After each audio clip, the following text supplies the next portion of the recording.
I spent the last 6 months on a study abroad program in Melbourne, Australia. Naturally, studying abroad involves minimal studying and a lot of sightseeing. In early July, one of my housemates, Lisa, and I decided to spend a week in Sydney. Our final exams ended sooner than we expected. We had separate flights back to Melbourne. Lisa's flight was at noon and quite pricey, while mine was a cheaper 6 a.m. flight. I quickly realized my flight was cheaper because getting to the airport that early was a nightmare. I needed to be at the airport by 5 a.m. to check in. The only option, other than an expensive taxi, was to catch a 4 a.m. train from Central Station. I figured the safest plan was to leave my hostel at midnight when people were still out, rather than risking it at 3 a.m. I'd hang out at the train station for a few hours. I left the hostel alone at midnight. It was a freezing Australian winter night, and it was pouring rain. My usual smartphone was broken, and the replacement hadn't arrived yet, so I was stuck with a cheap prepaid Australian phone. No GPS. I had to rely on a paper map, which quickly turned to mush in the rain. As I stood there, lost and cold, a guy who looked about my age walked up. He was wearing a fast food delivery uniform, a cap and shirt from a pizza chain.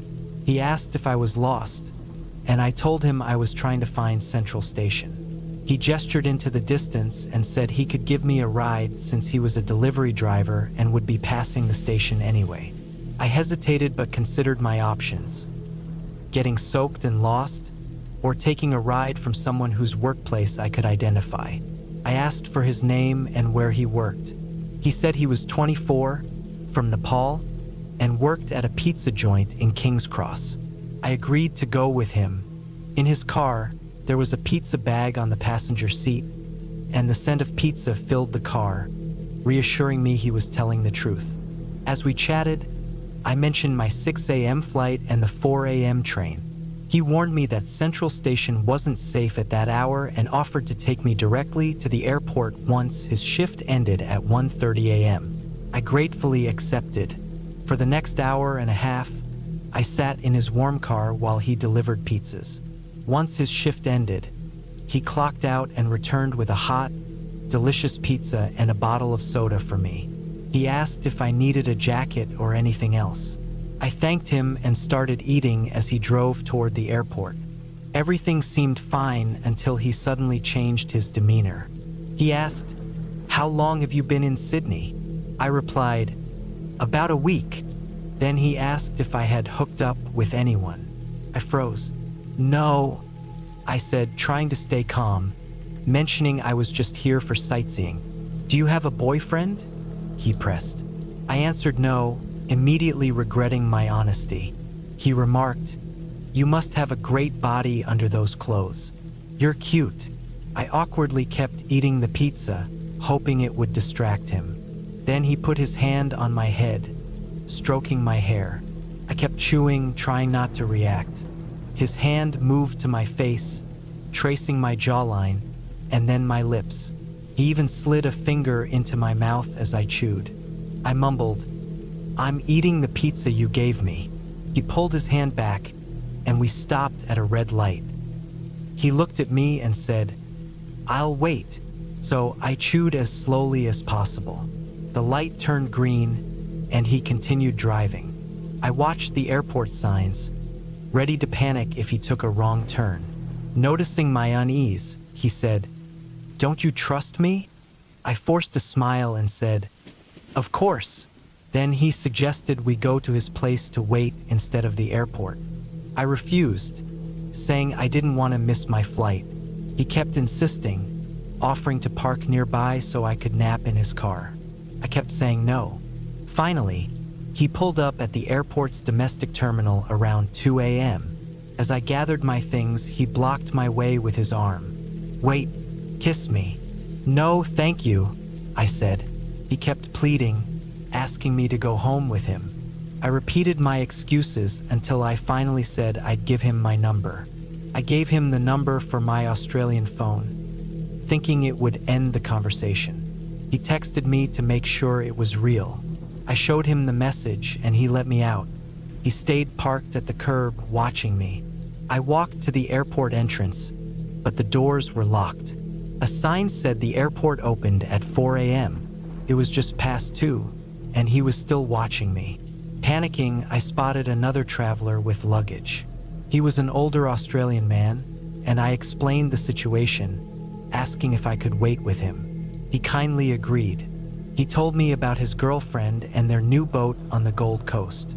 We shared a bottle of ginger wine and watched a Viking documentary on his iPad while waiting for the airport to open. The pizza guy remained parked until 4 a.m., driving away only when other people arrived.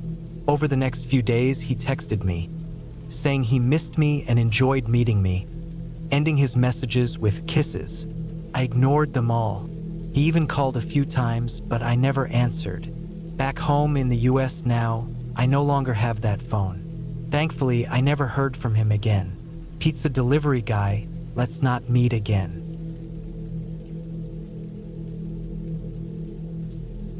I've been wanting to share a story here for a while. I've had my fair share of run-ins with creeps, weirdos, and shady people. This is only my second post ever, and my first one got taken down, so please be kind. This happened in late summer 1995. At the time, I was living in Wyoming, but my boyfriend was up in Alberta, Canada. I often traveled between the two places. We were broke and reckless, so when we had to go somewhere too far to bike, we hitchhiked. I'd spent August with him in Alberta, but it was time to get back to school. Since I hadn't worked much that summer, I was flat broke. My boyfriend didn't manage to get any money for a bus ticket either, and my parents were too mad at me to help. My friends were also broke, and we had no phone to reach them anyway. We lived in a small, 2-room cabin in the woods, with no running water. The only phone was a shared line at the neighbor's place, reserved for emergencies. I was already a couple of days late for school and didn't feel like begging for a bus ticket. I had no choice but to hitchhike home alone for the first time. I packed my bag, making sure to grab my ID. I'd once crossed the border only to realize I'd left my ID behind, making it impossible to re-enter the US. That's a story for another time. The first part of the trip went surprisingly well. An older couple gave me a ride from the mountains to a town near the border called Cranbrook. I walked across the border and was quickly picked up by a man who gave me the creeps a little, but all he did was lecture me about how dangerous hitchhiking alone was. He said I reminded him of his daughter. He took me as far as Spokane, Washington, almost halfway home. My luck seemed pretty good. I walked to the edge of Spokane and stuck my thumb out again. An hour passed, then 2. Hitchhiking means you're often walking slowly to stay visible. At one point, I found a small piece of cardboard. I figured I could borrow a marker at a gas station, make a sign, and improve my chances. I started walking a bit faster. Out of the corner of my eye, I saw something move. My body tensed, but it was just a small, dark snake struggling to climb over the concrete barrier. He was harmless, and I like snakes, so I used my piece of cardboard to help him over. Looking back, maybe I should have seen that as a bad sign. Before I could reach the next exit, a car slowed to a stop. It's always unnerving when a car stops, and you have to decide if it's someone dangerous or just a quirky stranger.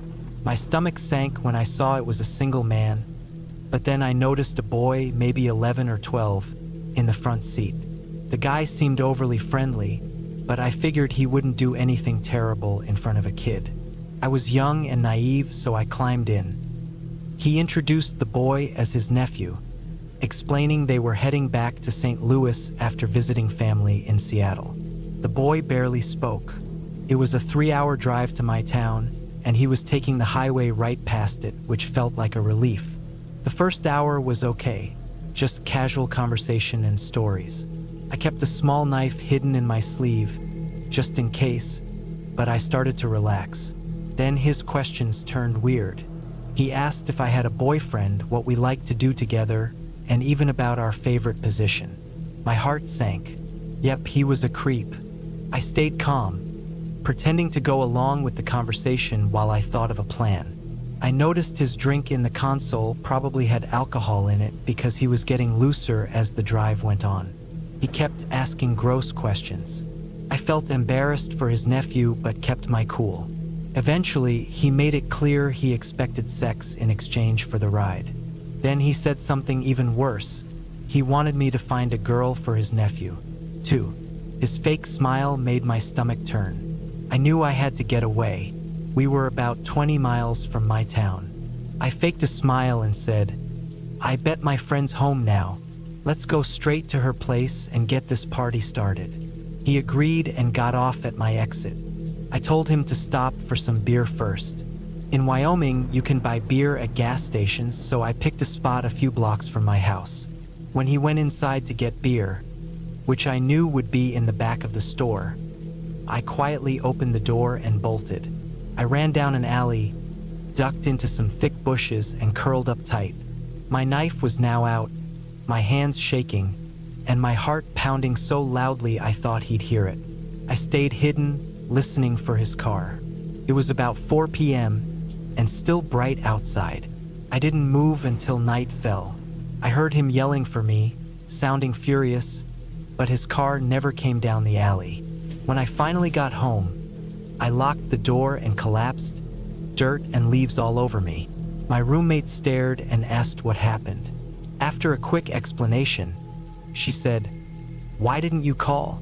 I could have picked you up at the border."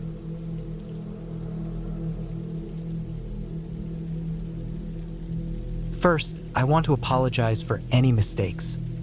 English isn't my first language, and even though I'll do my best, I might mess up. This story happened a couple of years ago during my second week of backpacking across Germany. I had reached a point where I was too exhausted to walk any further. The heat was unbearable that day, my feet were covered in blisters, and I was ready to give up. I was stuck in the middle of nowhere and decided to try hitchhiking to the nearest train station. But I had no luck. I waited for what felt like forever, and no one stopped to pick me up. I didn't blame them. After sleeping in forests for 2 weeks, my clothes were filthy, and I must have looked like a mess. Finally, a truck pulled over, and I gratefully climbed in, relieved to sit and rest my aching feet. I asked the driver if he could take me to the closest train station so I could head to Berlin. He said he was going that way anyway but needed to make a stop to pick up a load first. That was fine by me. We chatted a bit during the ride, and he seemed polite and friendly. It was going well until we made that stop. He loaded up the truck while I stretched my legs and bought some water from a nearby gas station. He offered me drinks a few times, but I refused because I didn't feel comfortable accepting. Once we got back on the road, things took a strange turn. He casually suggested I take off some layers since it was so hot. I said I was fine, but he brought it up a few more times. Then he asked if I wanted to nap in the back, mentioning other hitchhikers had done so before. I declined again, starting to feel uneasy. That's when he suddenly shouted at me to duck and hide. He said we were passing his stepfather's car, and he didn't want him to see me in the truck. It struck me as odd, but I did as he said, startled by his outburst. At that moment, I decided I'd get out at the next stop. I told him I'd walk the rest of the way into Berlin because I was rested enough now, thanks to his ride. He agreed, and I began gathering my things. Then he turned to me, claiming I looked familiar. He insisted he'd seen me before and asked if I'd ever been to a swingers club. I was stunned and told him no, that wasn't possible. He grinned and said he organized those clubs in Berlin and thought I'd enjoy them. At this point, I was desperate to leave. I asked him to let me out immediately, but he didn't respond. Instead, he put his hand in his pants and started touching himself while driving. I froze, clutching my backpack, unsure of what to do. I planned to jump out as soon as he stopped. When a gas station appeared ahead, he stopped what he was doing and asked if I wanted to shower with him. I figured the gas station would be busy, making it easier to escape, so I pretended to agree. As soon as he parked, I yanked the door open and bolted across the lot, praying he wouldn't chase me. He didn't follow, so I kept running until I reached a busy street. Only when I caught my breath did I realize I'd left my shoes in the truck. I walked the last few kilometers barefoot, keeping an eye out for his truck until I finally made it to Berlin.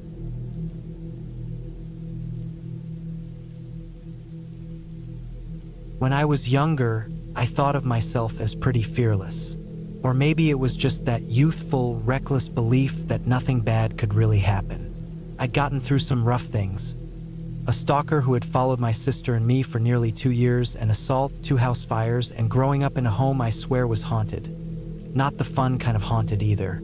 I'm talking about a creepy basement with vibes straight out of a horror movie and strange occurrences at all hours. Looking back, I guess surviving all that made me feel like I'd either dodged all the bad luck or that nothing worse could happen. I was about to learn how wrong I was. At 17, I didn't have a driver's license. I didn't get one until I was 35.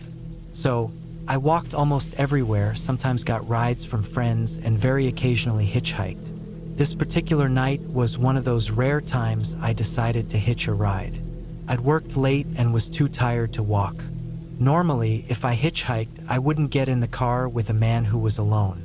I preferred rides with women or men who had their families with them. But that night, cars were scarce, and the cold was biting. When a man finally stopped, I gave him a once-over.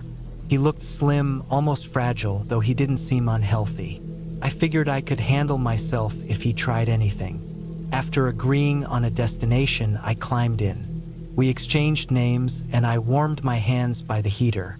He spoke softly, asking simple questions like whether I lived nearby and if I liked the area.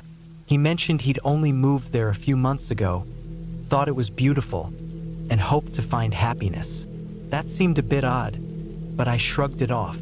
Snow started falling, and the roads became slick, so he slowed down, staring straight ahead and driving silently. I was okay with that since I wasn't great at small talk anyway.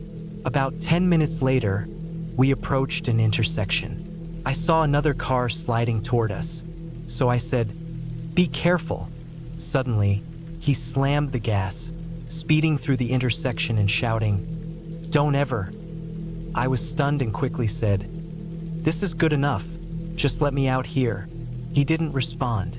"Hey, did you hear me? You can stop here and let me out." Nothing. He just stared straight ahead, driving faster now despite the snow.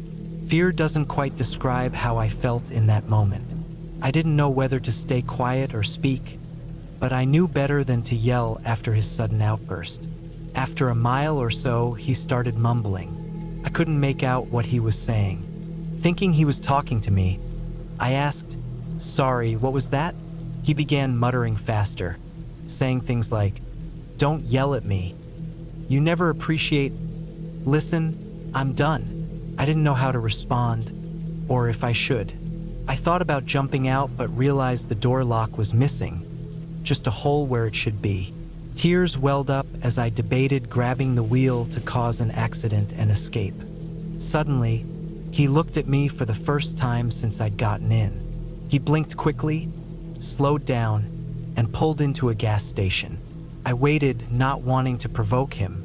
After a minute, he quietly said, "Go ahead," and unlocked the doors. Without hesitation, I bolted out of the car, like it was on fire. I turned toward the gas station when he called my name. He looked heartbroken. I paused. He apologized, said he didn't mean to scare me, and promised he wouldn't have hurt me. He asked if I could get home safely. I said yes and closed the door. As he started to pull out of the lot, he stopped suddenly. He sat there for a few moments with his head down. My heart pounded, ready to run. But he rolled down the window and waved something. My hat, I'd left it on the seat. Cautiously, I approached. He handed it to me, apologizing again. Not knowing what else to say, I muttered, "Thanks." I watched him drive off, making sure he was gone before I left. I decided to go to a friend's house instead of mine. As I walked, I put my hat on. A folded piece of paper fell out. Inside was a $100 bill and a note, Asterisk, I'm sorry. Don't hitchhike anymore tonight. Asterisk, I didn't. And that was the last time I ever hitchhiked alone.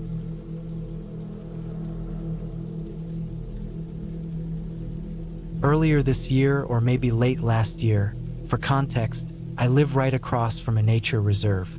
My family has been here for generations, and I'm the 5th generation in our cozy little home. It's a peaceful street, mostly filled with older folks and recent retirees. The park is usually busy with families and their dogs out for a nice walk. Nothing unusual ever happens here. That being said, one night around 9 or 10 p.m., my friend asked me to come over to chat about her wedding plans. She lives just a couple of minutes away, and I thought it'd be fun, so I decided to head over. From my driveway, if you turn left, the road is pretty open and there aren't many trees blocking the view. But if you turn right, it's a different story. Dense trees on both sides make it seem darker, especially since we don't have streetlights. As you've probably figured, I had to turn right to get to my friend's place. As I drove down the road, I noticed a figure. A tall, slim man wearing dark clothes and carrying a backpack. It seemed like he might have long hair. He was walking on the opposite side of the road. This struck me as odd because it's rare to see anyone walking around here so late. As I got closer, I realized he was walking backward and staring directly at me. Naturally, I slowed down a bit so I wouldn't accidentally hit him. But as I passed, he kept his eyes locked on mine, holding that unsettling gaze while still walking backward. A chill ran down my spine, and my stomach felt like it dropped to the floor. Once I couldn't turn my head to watch him anymore, I sped up and blew through the next stop sign. I didn't want to risk him getting any closer. I have never felt such an awful vibe from another person in my life. On my way back home, I didn't see him again. I have no clue if he wanted a ride or what his deal was, but the way he stared at me, like I was prey, I'll never forget it. I've gathered camping stories since I was 7 years old, though most of them happened after I turned 20. Back then, those stories felt comforting, especially when I'd go hiking with my dad, feeling safe under his care. We'd catch small animals for food and find fragrant herbs along the way. Yet one story still lingers in my mind. I was 8 years old when I had the worst night of my life in a forest in Pennsylvania. It's odd how, when you're young, reality feels like it can bend in strange ways. That night, reality truly did bend, and my view of the world shifted forever. My dad and I were visiting my grandpa, who had retired to a quiet life in a rural area surrounded by nature. His old house stood at the end of a winding gravel driveway, bordered by tall oak trees that cast weird, shifting shadows as the sun set. The place smelled of herbs and wood, scents that always soothed me. I loved visiting. It was a place where you could run wild, pick fruit, or play with the dogs. But that visit took a frightening turn. After spending the day together, Dad decided we should head home late in the evening.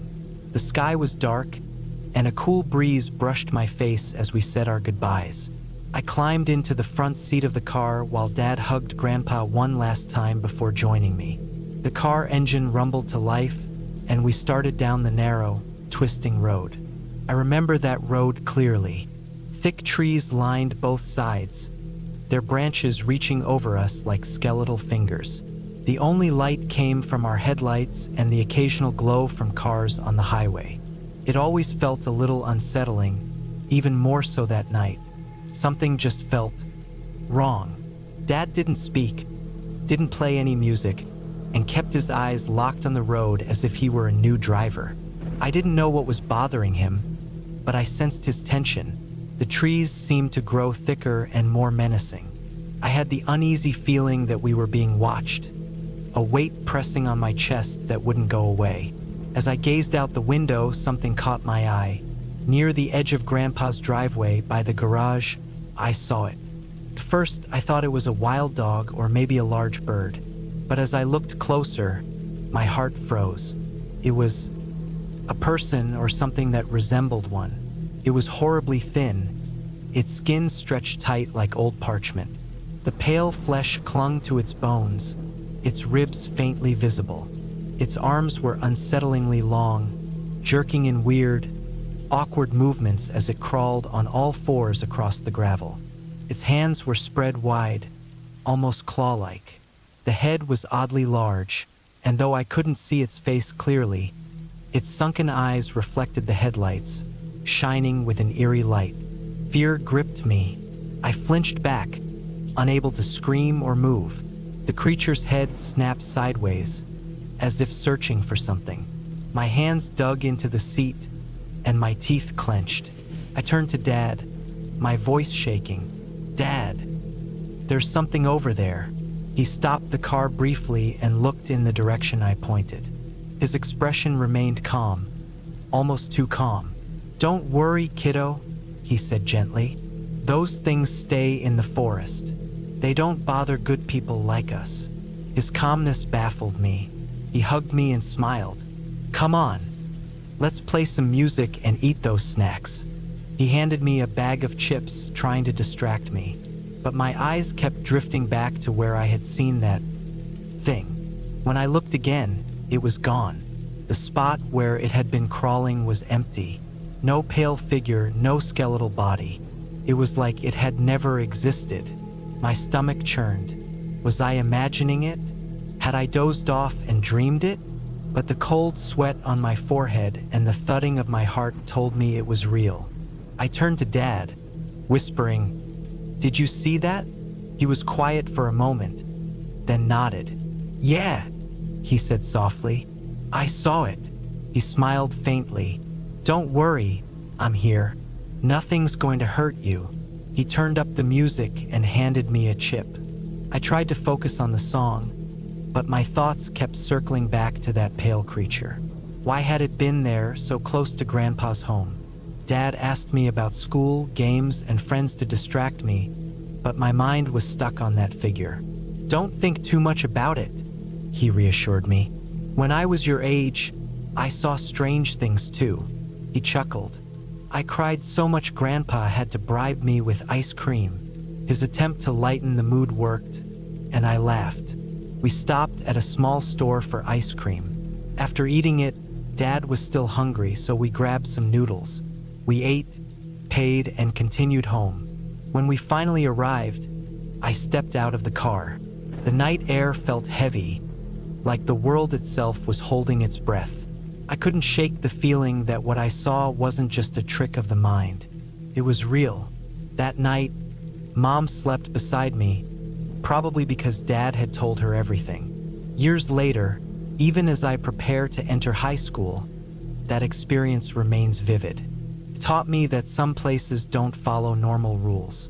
In those places, you might see things you can't explain and can't forget. Grandpa's rural home was one of those places, and some things, they're better left unseen.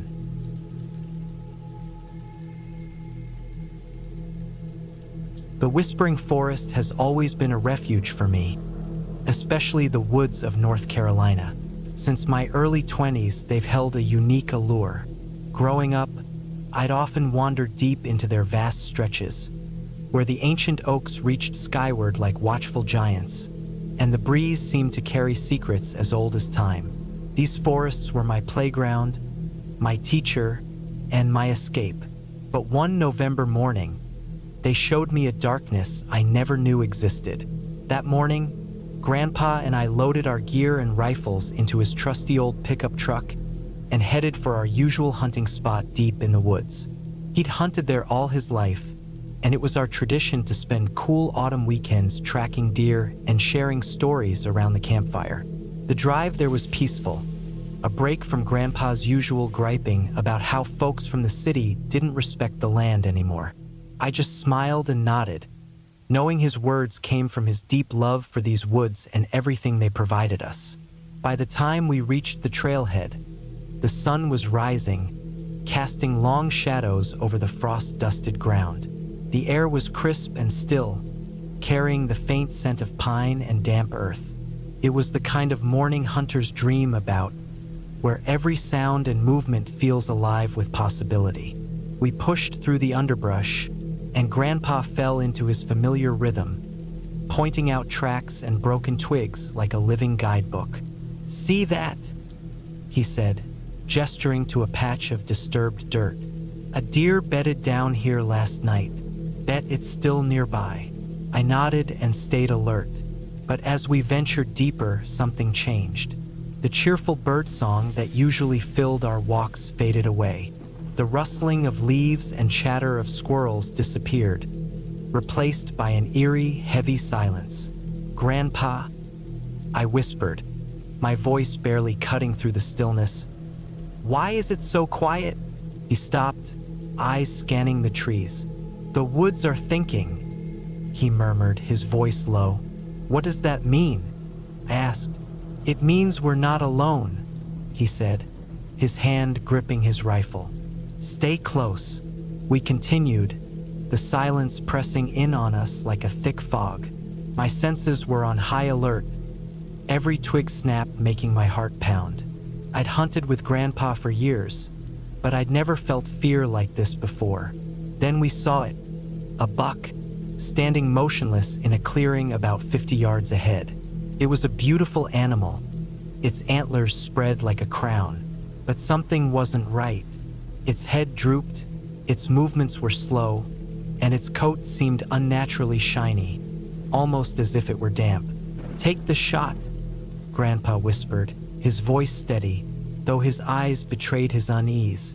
I lifted my rifle, aiming for the buck's chest. My finger hovered over the trigger, but I hesitated. The way it stood, its head slightly tilted as if it were looking through me, made my stomach twist. "Do it," Grandpa urged, his voice sharper this time. I fired, the shot echoing through the trees. The buck staggered but didn't fall.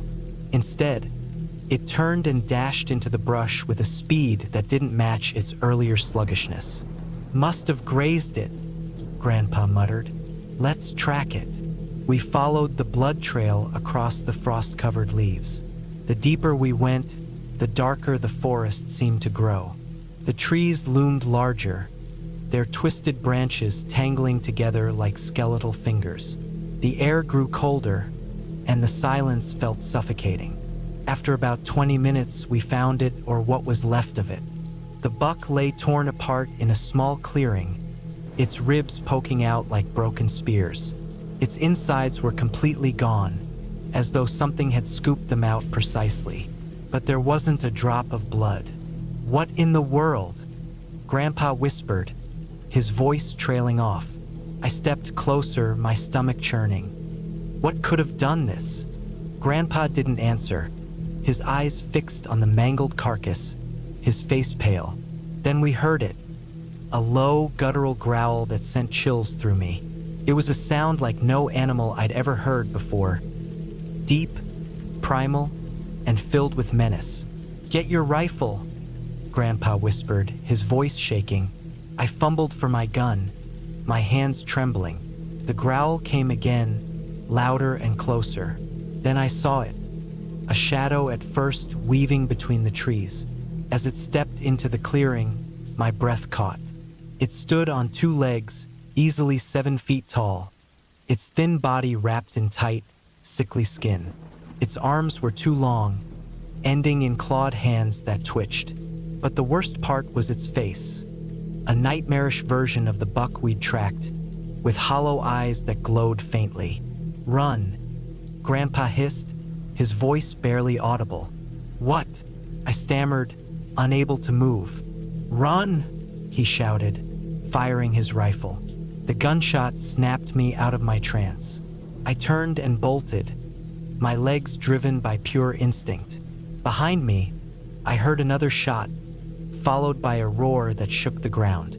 I didn't stop until I reached the truck. My lungs burned, my heart threatened to explode, but I didn't dare look back. Minutes later, Grandpa stumbled out of the woods, his face pale, his hands trembling. He climbed into the truck without a word and started the engine. As we drove away, I finally spoke. "What was that?" He shook his head, his knuckles white on the steering wheel. I don't know, and I don't want to know. We never talked about it again. But the memory stayed, haunting my dreams. Even now, I avoid those woods. Some things are better left forgotten. But sometimes, I catch myself glancing toward the trees, half expecting to see those hollow eyes staring back. The forest took that buck, and it almost took us too.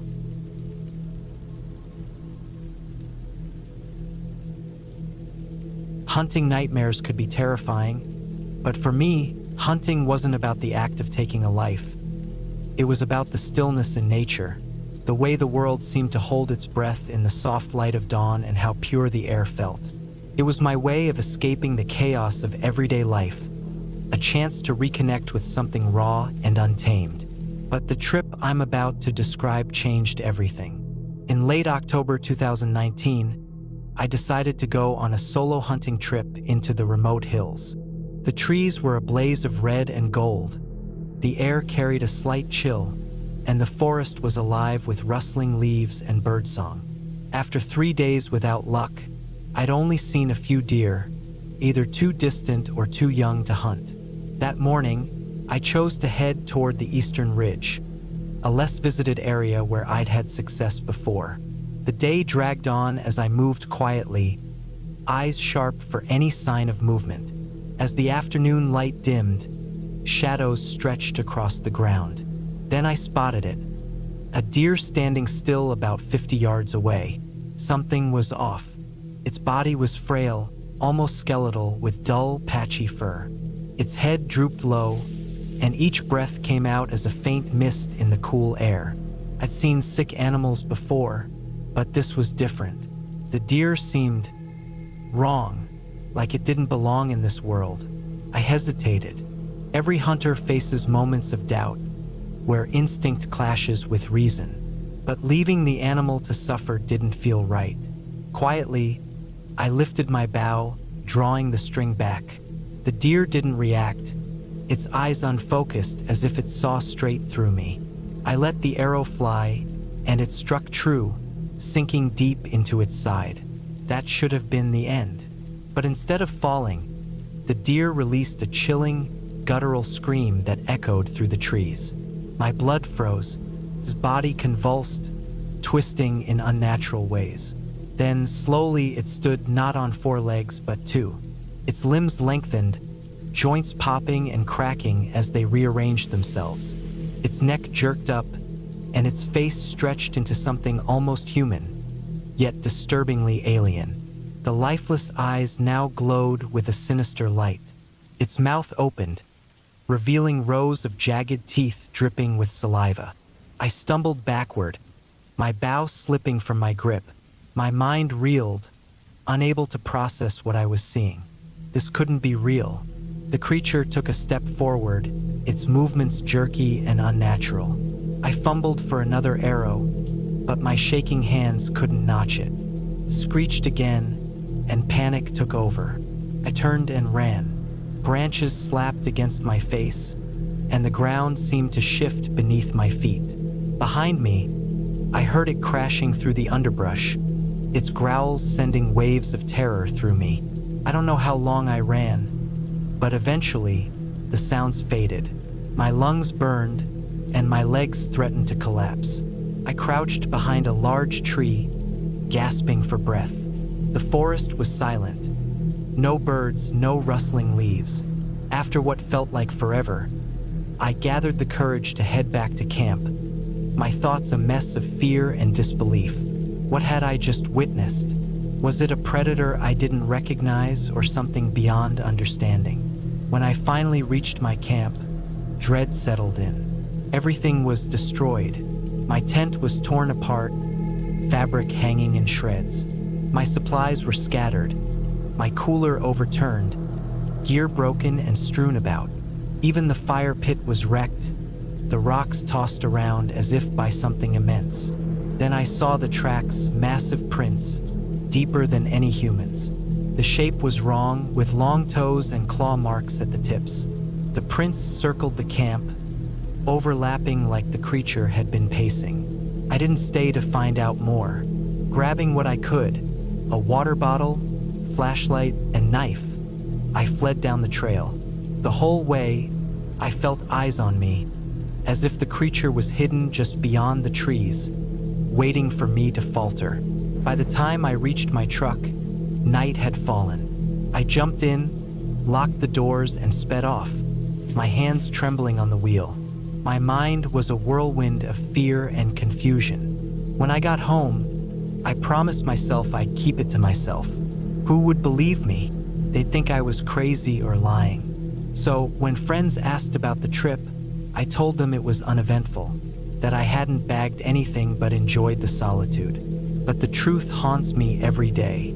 I've spent hours trying to find answers, reading about legends, stories of skinwalkers, wendigos, and other eerie beings said to roam deep forests. Just myths, right?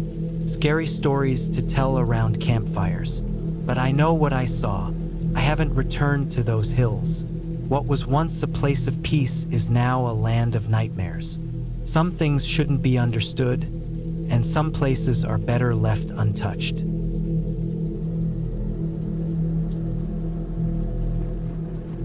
Walking through dense woods used to be the most calming thing for me. I never thought one experience could flip my whole perspective on nature. Sometimes a single event can reshape your world, making everything dull or vibrant. For me, it became dull. Before that day, the wilderness was my haven, a place to reconnect with myself, to feel peace. Meeting fellow hikers and hearing their stories reminded me of how big the world is and how similar we all are. Sitting by a pond, skipping stones, and listening to nature's sounds were simple joys. But everything changed. I've never shared the full account before. Maybe writing it down will help me process what happened. It was 2019, a cool fall morning, when I set out alone for a weekend trek. I wasn't feeling adventurous, so I picked a trail I knew well. It was isolated but not challenging. At most, you'd run into a handful of people. If you love taking pictures, the views were stunning. The night before, I packed the basics: water, snacks, a flashlight, and my phone for photos. My plan was straightforward: hike to a familiar clearing, take a break, and get back before dark. The cool breeze, the crunch of fallen leaves, and rustles of small animals in the underbrush were soothing. As I headed back to my car in the late afternoon, something felt off. About 90 meters from where I'd parked, I saw a campsite. Earlier, it was tidy. Tent pitched, chair folded, and firewood stacked neatly. Now it was in chaos. The tent was collapsed, the chair was overturned, and belongings were scattered. Clothes, a backpack, and even hiking boots lying awkwardly. My first thought was wildlife. Bears often roamed these woods, tearing through camps for food. But as I moved closer, unease settled in. There were no claw marks, no shredded food bags, just disorder, as if someone had left in a hurry or been startled. I called out, "Hello? Is anyone here?" Silence. I told myself to leave it alone. Whatever happened wasn't my business, but curiosity rooted me in place. I scanned the area and noticed faint footprints leading into the forest. The tracks weren't just from boots. Alongside them were odd, heavy marks, like something had been dragged. I followed the trail, which led to a cave I hadn't noticed before. It was partly hidden by bushes and jagged rocks. The air felt colder, and a faint, rotten smell lingered. Every instinct told me to turn back, to return to my car and forget this place. But then, I heard a wet, slithering sound from inside. My heart hammered as I crouched behind a boulder and peered into the darkness. That's when I saw it. A gaunt, gray figure with elongated limbs, like its body shouldn't support its weight. Its skin was stretched tight over its bones, and it moved with jerky, insect-like motions. It dragged something, a limp body. A man's arm hung lifelessly as the creature hauled him further into the cave's shadows. I clapped a hand over my mouth to muffle a gasp. fear paralyzing me. What was this thing? The creature suddenly paused, its head lifting like it sensed something. I ducked lower, barely breathing. When I peeked again, it had vanished. I turned to run, but movement caught my eye. Another one emerged from the woods, dragging a woman. Her long hair swept through the dirt as it pulled her toward the cave. My stomach twisted, and I stumbled backward, tripping over a root. The noise drew their attention. Both creatures turned, their glowing eyes locking onto me. For a moment, time froze. Then, with a guttural screech, they charged. I don't remember much after that, just blind panic. My legs carried me faster than ever. Trees blurred past. My lungs burned, but I kept going. The screeches faded as I neared the trailhead. My car came into view. My hands shook so badly, I fumbled with my keys. I fell into the driver's seat, slammed the door, and locked it. The engine roared to life, and I sped down the dirt road, a cloud of dust behind me. I couldn't look in the rearview mirror. I was too terrified of what I might see. When I finally reached the main road, I pulled over, chest heaving. My knuckles went white from gripping the steering wheel. My mind spun, searching for an explanation. I needed to calm down before driving further. A motel sign glowed nearby, a beacon of normality. I drove into the lot and, with shaky hands, checked into a modest, run-down room. Felt like a safe haven compared to what I'd escaped. I locked the door, closed the curtains, and collapsed on the bed. My body was spent, but my mind raced with terror. What were those things? What were they doing with those people? Nothing helped, not coffee, not snacks, not mindless Netflix binges. My thoughts stayed fixed on those images. The glowing eyes, the lifeless bodies, the insect-like movements. Exhaustion eventually claimed me, but my sleep was haunted by nightmares pulling me back into the woods. I woke up groggy, knowing I couldn't stay. I packed quickly and left. On the drive home, I considered going to the police. But what could I say? That monsters dragged bodies into a cave? They'd think I was crazy or lying. So I stayed quiet. At home, I smiled and told my family it was a great hike, perfect weather, beautiful scenery. I said nothing about the ruined camp, the cave, or the creatures. But that night, the nightmares came back, each time more vivid. I'd wake up sweating, my heart racing. It's been years since that day, but the memories are still fresh. I haven't returned to the woods. I try to tell myself it wasn't real, just a hallucination from stress. But deep down, I know the truth. Those creatures are real. They're out there, hidden in the forest, waiting. Their glowing eyes and jerky movements haunt me.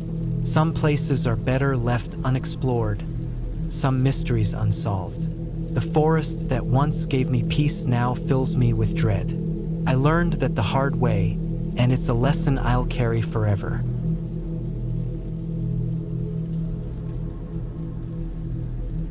Camping has always been my first love, but the chilling stories I've gathered from it can still make my skin crawl.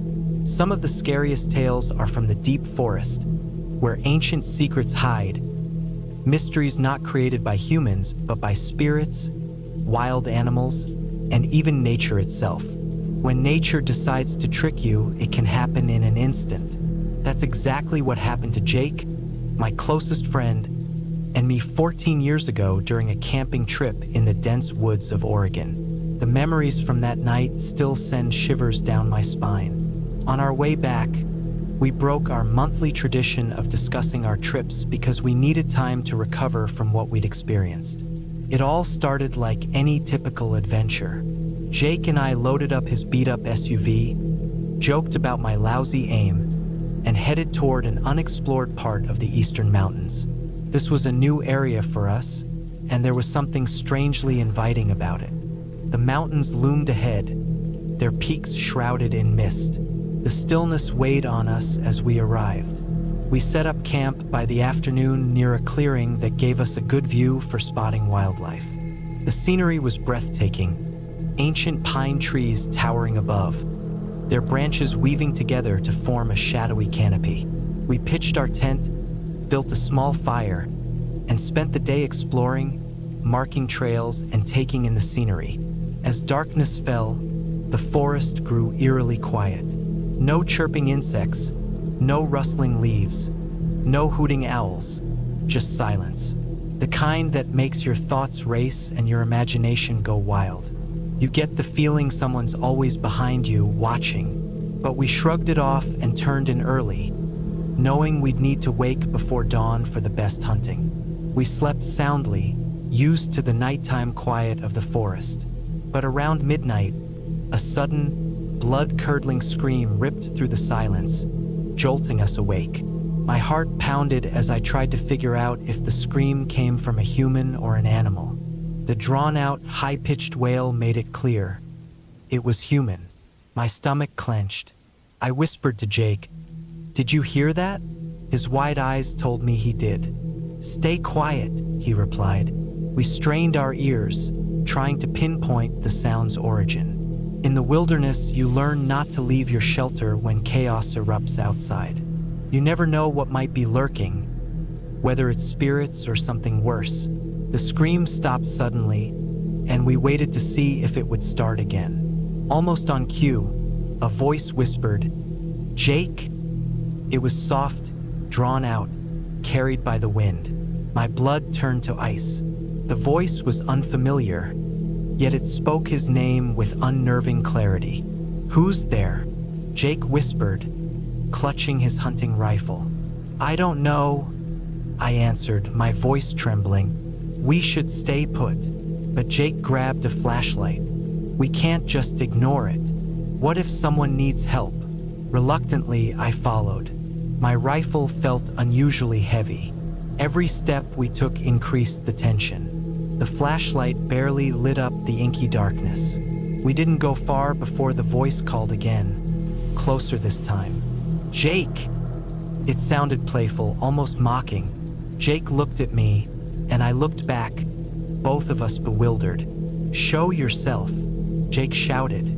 No response, only the faint crack of branches breaking somewhere distant. My heart thundered, and my grip tightened on the rifle. "Let's go back," I whispered, tugging on Jake's sleeve. "This feels wrong." Before he could answer, something lunged at us from the shadows. I caught a glimpse, pale skin, a flash of movement, but it was enough to know something was there. Human? Animal? Couldn't tell. Jake pulled a pistol from his pocket while I kept my rifle aimed. Another figure burst forward, tackling Jake to the ground. Panic surged through me. "Get off him!" I screamed, firing my rifle. The gunshot echoed through the night. The figure let out a guttural growl and vanished into the shadows. Jake scrambled up, a gash bleeding on his forehead. "We have to get out of here," he gasped. We didn't wait. We grabbed whatever we could and ran through the forest, branches whipping our faces. We finally reached our campsite, where the fire had died down to embers, casting a dim red glow. Snatching up our gear, we bolted for the SUV, not daring to look back. The drive away was silent, adrenaline fading into exhaustion. "What were those things?" I whispered. Jake gripped the wheel, knuckles white. "I don't know, but they weren't just animals." We reached a camping site with other people and explained what happened. They let us stay the night. We fell asleep instantly, too drained to think. At sunrise, we packed up and left for home. On the way, we stopped in the nearest town to report the incident. The authorities listened with doubtful expressions but promised to investigate. We joined them the next day as they combed the area. They found signs that someone or something had been there, a recently doused campfire, some disturbed undergrowth, but no people, no footprints leading away. It was like whoever had been there vanished into thin air. The sheriff gave us a skeptical look. "You sure you didn't imagine it? The woods can play tricks on you." Jake pointed to his bleeding forehead. "Does this look like my imagination?" The sheriff sighed but let it drop. They never found anything. No suspects, no answers. The case was quietly closed, leaving us with fear and confusion. We never went camping again. What was once our escape had turned into a nightmare. 14 years later, I still remember that voice calling Jake's name. I still see the shadows beyond the firelight. I've tried to rationalize it, but deep down, I know it was something beyond understanding. Some places shouldn't be explored. Some things shouldn't be known. And some voices are best left unanswered.